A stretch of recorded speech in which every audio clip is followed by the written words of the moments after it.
Morning, Brando. Yeah, morning. Danny, what's up, man? Morning. Happy Friday. Happy Friday. FAQ Friday. Last Friday of the month. FAQ Friday. It is the last Friday of the month. We're So, right. I will say I love an aesthetically pleasing calendar month where the last day lands on Friday. Everything's just nice and squared up. It's real good. good point. Anyway, welcome to FAQ Friday, everybody. Yeah. Thanks for tuning in. We've got a great lineup. We got an action-packed schedule today. Let's have fun today, guys. Let's do it.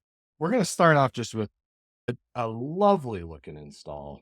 Thank you to Brendan. I can't remember who shared this with us. One of our dealer partners, one of our reps out in the field. Yep. Yeah, shot this over, and I love it. Speaking of nice squared off installs, nice clean, with those batteries all lined up, nice and shiny. Yeah, that is some serious end phase advertising going on right here.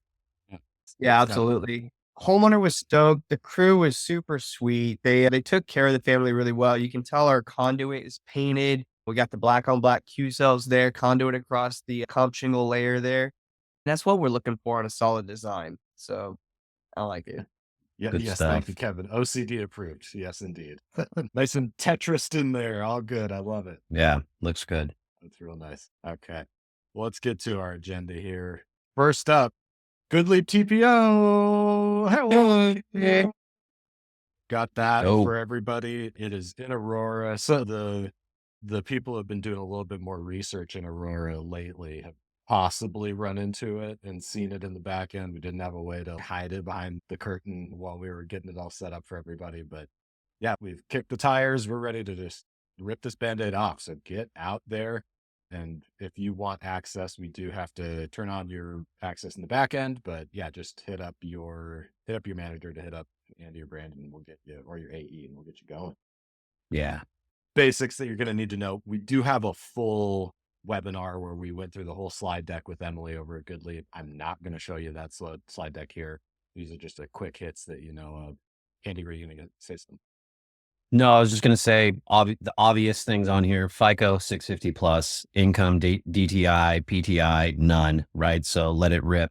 Credit history is pretty basic. Foreclosures, yeah, last 4 years. Bankruptcies, chapter 7, 11, 12, 2 years. Okay, so just think 2 years. If you hear someone talking about that, let's see, property value, a decent one, it's got to be a minimum of 100K. Here in California, probably not going to be an issue at all. And then owner occupied and second vacation homes only. So can't do multiple, but a couple. No rental properties or anything. Yeah. Single family homes, townhomes, condos, multifamily homes. For GoodLeap TPO, that's okay. But as all things for ESP, we do not do condos. We do not do mobile homes. We will not do prefab or manufactured homes as well. There are always a problem. So, but we will stick with the stuff that we know. Yeah, single family homes. We'll throw in a duplex or a triplex as long as it's all contiguous. Yeah. One of the big things is they require a first year savings. So if you're going to add in anything to it, you got to make sure that there's first year savings or it's a full denial right off the bat. And at the moment, second systems or add-on systems or non-export systems are a big negatory with them right now, along with the other folks out there who do not allow those. But watch this space. Things change all the time. Welcome to solar. Things change. Alrighty. Let's get into UCC filings. So this one's pretty quick, pretty straightforward, but it comes up a lot. And so we did want to just say, with certainty, with clarity, anytime that a solar project starts and there's equipment that is being installed that isn't just paid for in cash, essentially, right? The homeowner is going to get a letter. And what does that letter say? Andy or Brandon? I mean, if you look at the top left here, I'm just going to go ahead and just take over the screen here. And if you read these words right here, I don't know. This is not a lien. I repeat, this is not a lien. I can't tell you how many times I've received a copy or a text of this letter that said to the homeowner, Homeowner's afraid that this is a lien. Someone just put a lien on my house. And I usually respond with, what does it say at the top? What's the biggest? This is not a lien. So then we have to dive into it a little bit more. And there are a couple of different ways to explain this. And we can go over that in detail with your homeowner. What's odd is not every single homeowner receives this, but if you're lucky, they do receive it. Or if they do receive it and they actually read it, then you never really even hear about it because it's not a lien. It's just a fixture filing that says, hey, we're going to use some equipment to put some equipment on your roof and it's got to be paid for. And when it is, then everything is squashed and we're all good. Yeah. And really, it's just that filing that says, yeah, in the event of, in the crazy wild future possibility where something happens that would necessitate a lien, this is just letting you know. Don't be surprised if that happens, but that's, again, very few and far. Yeah. So a couple things, we're going to jump to the next slide, but I wanted to call out a couple things that you'll notice about these that they're legit is such things as the certified mail up there, right? Yeah. That's a pretty key call out there. It'll have official documentation, the address of all this. You can call these numbers. That's great. It'll have all the informational, that kind of thing. Move on to look at something that one of our customers got in the mail. Yeah, this was recent. This was very recent. And this was interesting. So this is what sparked it for if not everything that a customer gets that says UCC filing on it is 100% legit. So be suspicious if they get something that seems weird. Always ask them what it says and see what's going on. So in this case, California UCC Statement Service, Statement Request Form. They're asking for money. Why are they asking for money? They're paying for the solar. They shouldn't have to pay anything extra. Right? Correct. So, yeah. Brandon, did you get this one? Or Andy I can't remember which one. I received this and it seems like, I think Everbright actually has been receiving a lot of these. So if you have an Everbright customer out there, they've been getting a lot of these sent to their homeowners. I don't know who this is that got this information. What's funny is we dug a little deeper and we were like, oh, this goes to a PO box in some random dude's neighborhood. Yeah. We're like, that doesn't seem right. The email and the phone number was all wonky and made zero sense. Right. It should be like you'd expect California.gov or something like that if it's an actual representation of the California UCC statement service or whatever. Yeah, when we Googled this address, that's just some UPS store in Sacramento. Somebody's leasing a box there. When you call that number, it's a very suspicious AI sounding robot recording. Yeah. That says nothing official. Nothing official at all. And then lastly, of course, checker money order. That's a big red flag. Like, just anytime you're asking for that kind of thing sent to a random PO box. So what it is basically just somebody probably scoured the records and found, hey, we have a bunch of solar permits that we can mail out to people with an official looking notice and see how many people we can get. So. Diane Wright had a good question in the Q&A, and it was basically, if a customer does get a UCC 1 fixture filing in the mail, can we call in and get the unconditional final release? We can. It's a pain in the butt, but we can do it if your homeowner's on edge and they're freaking out and they actually don't understand how to read, this is not a lien. And if they don't understand that and it's still bothering them, then yes, we can get that sent. It usually takes a little bit of time to get that from the CEDs or the AEEs or whoever the distributor is that's sending out that UCC paperwork, but it can be done. Again, it's only for the person or the homeowner out there that just doesn't understand and you are unable to explain to them that it's okay. Yeah. But we got your back either way. So good stuff. Absolutely. Yeah, help with that. Okay. What did we have next on our list here? Kevin, real quick on the GoodLeap TPO. It is in the It is in Aurora, but we need to activate your ability to use it. So just hit us up. We'll get you turned on there. We do want you to review that webinar just because it has some good information and it does walk you through what to expect from using the process. There's a couple additional verification steps. Actually, we should mention that too. Yeah, sorry, I'll go back a couple screens here. There is recheck. I forgot to mention that. Yeah. Recheck. They are requiring you to register with Recheck starting April 1st. Lightreach already did this, I believe, effective, they wanted it February sometime. February 1st, February 15th, something like that. It wasn't too long ago. It wasn't too long ago. Yeah. So you may have already done this. This is, again, just a trend for the industry right now. Everybody is wanting to just have as much legitimacy as possible. And so it's a really easy process. It's very simple. It elevates your standing in the eyes of the lenders, the eyes of the homeowner. Like anytime you can have more third-party verification that says, yeah, this guy's cool, absolutely do it. So yeah, they recheck so they don't get rescammed. The lenders are put in some pretty funky situations, just like Everbright with that lien. Yeah, for sure. Oh, speaking of, and now that I'm looking at our agenda and reviewing this again, Brandon, did you want to go over and calculate adders for a TPO? I completely breezed right past that. So. Don't even feel bad about it. No, in fact, I think we're going to compile this with how to do a roof quote too within Aurora, the new process. Okay.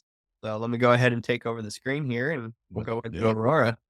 All right, so we got a customer profile up here. It's set for FAQ Friday. Do know that you can rename all of your designs. Some people want to purchase, some want a TPO. You can rename it whatever you like so you know what to sign.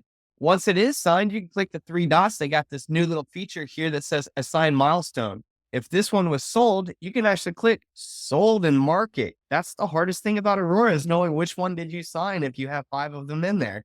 I love this milestone assigning. So beyond that though, guys, here's what I want to show you. So we're going to go into sales mode and then we're going to click on our design. So we're going to go straight to the house here. We got a nice little design and we want to get a roof quote for a homeowner. So to do that, we've all been used to going to the sales resource hub. If you don't have that link, it's joinesp.com/hub. You're going to scroll down and you're going to click on that roof quote estimator. So click on this box and it will open up this tab. This is a roof estimate feature that you can have at point of sale. How cool is it that ESP offers you a roof quote at the point of sale? You don't have to say, hey, sign today and I'll raise your cost $13,000 tomorrow. Like that's ridiculous. There's tarp on the roof. You know that the roof is needed, right? So let's go ahead and get those quotes in and make that homeowner feel comfortable about the process. So what we need from this roof quote estimator are 5 key ingredients, right? So one is territory. So in this location, we are in LA Bakersfield. The roof installation type, let's just select comp shingle for this one. And then let's get that roof square footage. And typically what we would do is click on Google Earth, but this takes time, right? We're already in Aurora and Aurora offers so many features that here's how we can get the new square footage without going into Google Earth. You're going to go back to Aurora. You're going to click exit and then go to design mode.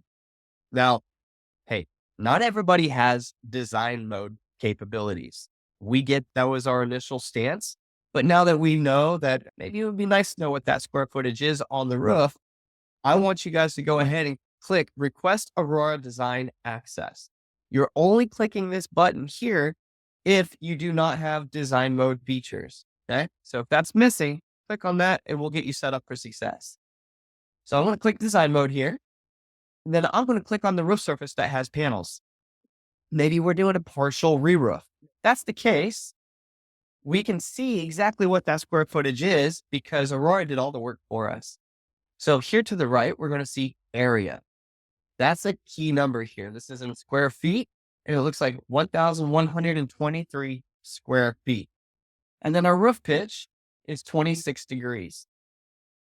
So what I want to do is take those two numbers, and I want to translate them over here for the square footage, and then for the roof pitch. Ta-da. We're good here, right? So we've answered 4 questions. Access issues? No. There's a driveway. We can back our truck up to it. No problem. And then last but not least, plywood. Do we need it? Decking? Yes or no? From there, within seconds, I was able to get a roof quote for $11,450. Now, right? Like, how awesome is that? And by the way, guys, like this is a very similar process to what ESP is doing in the background too. So if you follow our process, then your numbers will correlate with us. So your dispo comes out correct. I think that's the biggest thing too. We had for a while a couple different ways to get measurements, and yeah, just everybody using the same thing is going to make it more consistent and just smooth process, no surprises. That's always what we want. Yeah, absolutely. So great, guys. In fact, I'll tell you what we want to do here. I'm sure there's a few guys out there that are like, well, let's just see what it is with the tile since this is a tile house, right? So we're going to do new paper underlayment. Let me just get that correct. And then Danny, could you mark this $11,012? $11,012. Thank you. So from here, I'm going to go back into sales mode because I'm done with my design. And now I need to get production and get a quote for this homeowner. So I have that loading. Looks like we got a good question there. Andy, you want to take that one on? Yeah, sure. Is there a rule of thumb on tile roofs when you will need new paper? The rule of thumb is, how old is it? Right? If you look up at the roof and green moss on top of the tiles, then there's a chance that maybe the paper isn't awesome underneath. And I know that, I think Jeremiah Blackburn is on here someplace. He's probably listening in going, oh God, you guys are answering this all wrong. But he's our roofing guru. But I think if there's an age limit, I think that's definitely going to be the thing. So is it over 20 years old? Then possibly we may need to do a real good scratch test on that to see if that paper is good or not. Yeah, I think if you're in a super shaded area, you see a bunch of green moss on top of the tiles, think about it right then and there. That's probably going to be my two easy go-to thoughts about that process.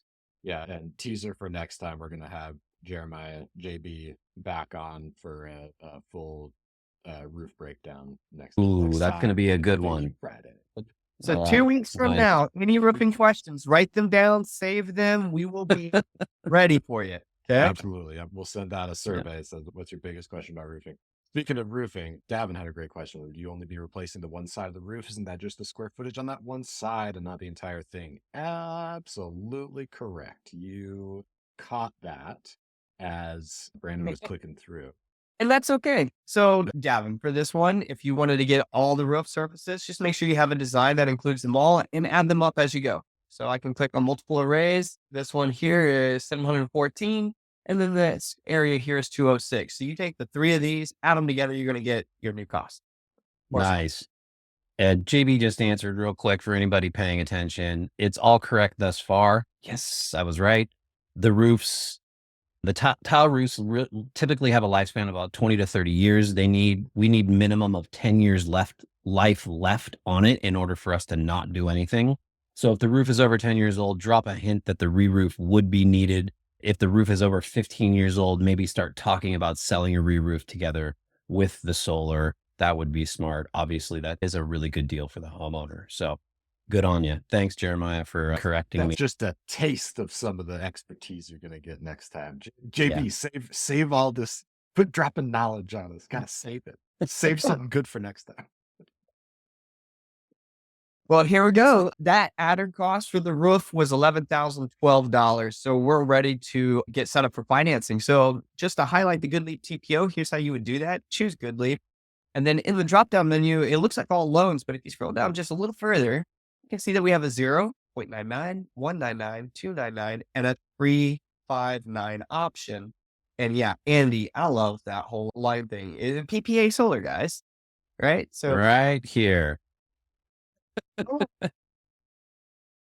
Now, you're going to get this notice every time, guys. Don't be scared of this. What Aurora is trying to tell you when you see your performance settings have changed is that they're pulling data from the webhook or API of that TPO lender. They have very specific guidelines on what they want for production tolerances, out of the system, AVL, all that. Sun hours. So if you toggle between two different TPO products or a cash deal, production actually is valued differently along the way. So that's why you're seeing that error a lot. And sometimes you might actually see different numbers. So one product might have a higher yield, which you can see right here, or a lower yield than others. That makes a difference on what your EPC price is, what the kilowatt hour price is, and ultimately what the monthly price is as well. I'm going ham on my drawings here. Okay, there we go. Oh, I love it. Keep it going, man.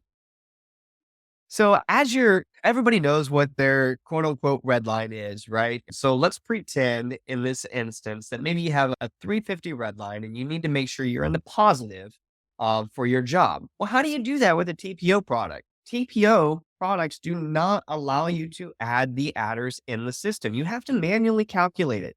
Sunrun is like this, LightReach, GoodLeap, Infin. None of them allow us to put our adders into the system for it to then be implemented. And the reason being is that they don't include the adders on the agreement. So they don't want any of that mess. They just want you to choose the EPC price per watt value. So what we need to do is figure out what's right for the homeowner for savings, and then also give you a positive result. So in this case, what I want to do is show you how to calculate that adder. So let's pull up the calculator here. And then do you guys remember what the system size was on this? Yeah, I'll tell you what, we can do this. I remember what the roof quote price was, but I didn't pay attention to any other number. That's okay. I got you. So this system is an 8.2 kilowatt system. So what we're going to do is take that adder cost, $11,012. And we're going to divide that by that system size, 8200. We are at $1.34 in adders. Okay. So if we have $1.34 in adders, perfect, and you're at 350 for a baseline, you're going to add that. So we need to sell at least at $4.84 to break even. Anything above $4.84, you have a positive net worth on this job, a net, if you will. Okay. Now, there are sometimes other adders. Where do you find those adders? Well, a lot of people have forgotten that QuickBase is a very good tool. When you log into QuickBase, this should be your home screen. It has total sales on hold, and I don't want to get sidetracked, but on the far right, you have your adder sheet. This is always current. Do not rely on a PDF at all times. Do a double check if you have to. The adder sheet is always current. I can't stress that enough. So if you have an MPU, hop in there, find out what an MPU is. If you have a D rate, check out the D rate cost. And what you're going to do is take any additional adders, including the roof, and add them together. So in this case, maybe we have a roof, and then maybe we have an MPU, and that currently it's $29.50. So now I'm going to take two adders and put them together. That equals $13,962. And now we divide by that system size, 8.2.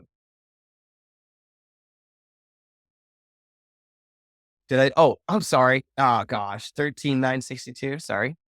Math was still the same, but it was 17, $1.70. There we go. Yeah. What I didn't do is remove that decimal. So thank you for that. Yeah. The maths. It does.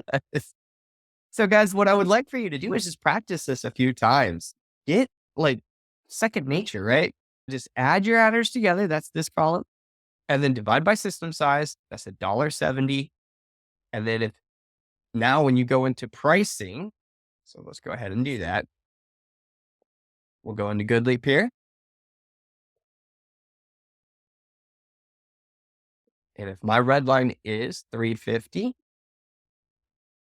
plus $1.70, I have to be above 520, and everything else from there is profit. So 520 is my goal here. Davin had a good question, which might be obvious to some, but not to everybody. But do you need to include the $14,000 battery or whatever the cost of the battery is? 100% of the time, you need to calculate that in. 100% of the time, make sure you calculate what the cost of that battery is. So good question, dude. Thanks. Absolutely. Yeah, that was a good catch. So yeah, every single adder. Okay, guys. So now from here, we can maybe select 26 cents. This is going to yield positive commission because we know we're over 570 and it's a good cost for the homeowner. We're going to create a savings. Now you can click save. Homeowner says, yes, let's move forward. Great. We can apply now. Now, here's one thing that I'm just going to interject real quick and bring up one other topic. I've gotten several text messages saying, hey, my apply now feature isn't working. I'm getting an error code. Well, a lot of times it's due to the lender not allowing certain components. So GoodLeap does not allow for the Q-Save battery. It is not on their approved vendor list, the AVL. So if you have Q Home selected here as your main battery, but then you're going over here to try to get a quote, you're going to get an error code. So just know that the Q Home battery in that dropdown is dedicated only to Enfin and cash deals. Aurora knows that it's a little bit annoying to not have the automatic exclusions of anything that's on their AVL. They're working on it. They know it's something we've asked them for it a lot of times. So hopefully sooner than later, that's one of the future enhancements. So you don't have to bounce around in hidden error, remember what you did. Yeah, right.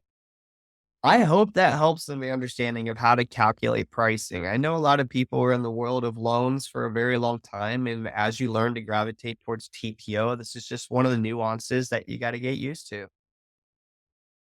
Cool. Love that. Real quick before we move on, a couple announcements about adders and 2025. Good news is we've procured all of our panels and everything for the year. So we have no additional adders for any new panels for the Q-Cell 410s. The premium 430s will still have a 3 cent, but that's not going anywhere. That's going to stay flat the rest of this year, which is really cool. We do have an update for ground mounts are now going to be $1 per watt, which is pretty great. Still, these are actually going up a couple $100, but that's just basically to deal with all the tariffs and different things and manufacturing that's going on with inflation this year. So MPUs will be 3,300. And really the only other thing to add on and make sure that everybody is aware of is second systems. There's a bunch of new different types of NEM docs that we have to submit for and different things that have to be done. But I have it on good authority that $1,250 is actually a very good price in this industry and might be the lowest you find anywhere, at least for scale and purpose. So there's just some real quick adder updates. Reach out to your account executive or Brandon or I, and we can talk you through those. But for the most part, pricing is still freaking awesome. Yes, sir. Yeah, I'm really excited when I don't have to announce too many increases. Yeah, That's a win. that's right. Cool. And look for dealer agreements, right? If you haven't already signed, those all got If you're an owner of a business, you're an admin and you're Yes, signing yeah. docs. Yeah, Absolutely. exactly. All right. Well, the last thing we had, this is something just to preface and kind of circle back to what we were talking about with elevating compliance and reputation of your business and all that kind of stuff. We really want to make sure that everybody is just super diligent, super aware of how they themselves are perceived, how you're advertising yourself, how you're positioning your own personal flavor of being a solar expert out there. And yeah, just if you see something that doesn't seem quite like a great post, sometimes got to call it out. I did not make this slide with the intent of throwing anybody under the bus. I just wanted it as a discussion topic, but I don't want to see it. if you're for sensitive viewers at home, the images may be a little bit graphic here. This was just a post that came across the feed. And again, there's probably a lot going on here.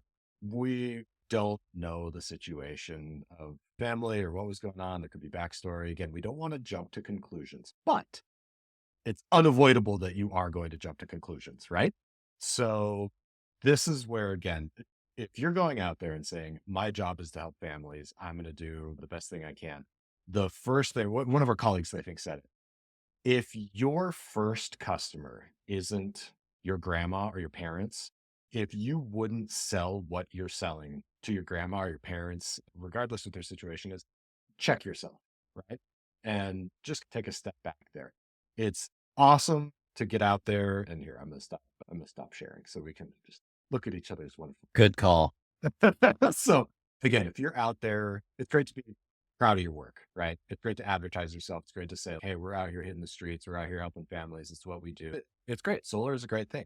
Solar works for almost everybody, right? There are very few and far between, honestly, situations where it just doesn't work out for somebody. Not that you're not going to run into it, but don't ever try and just say, well, I got to hit these sales targets. So I'm going to do whatever it takes. I'm going to take all comers to this party here, and don't try and square peg a round hole if that technology works. So yeah, just wanted to. Well said, Danny. I think the moral of the story is common sense. The moral of the story is try and do the right thing all the time, and you usually will be within compliance or compliant, adding to the recheck, adding to having a his license, adding to making sure that everything is above board.